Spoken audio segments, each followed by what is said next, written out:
Talaga namang masaya si Riza May ngayon. Ika ba naman nila? Sa third time na kiss na ginawa ni Bimbi ay kinikilig din siya. Marami mismo ang nakanotice na si Riza May ay talagang swak at bagay talaga kay Bimbi Aquino. Sino ba naman ang hihindi dito? Will you be my girlfriend na lang ang kulang sa kanila? It's a big yes dahil nga naman nagtapat talaga si Bimbi.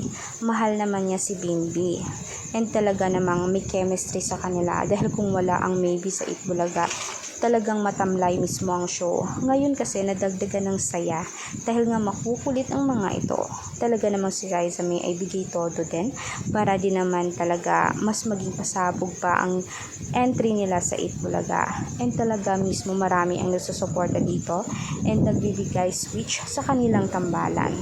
Agree ba kayo dito? Kaya huwag kalimutan i-like, subscribe, and click the notification bell for more public updates. Salamat!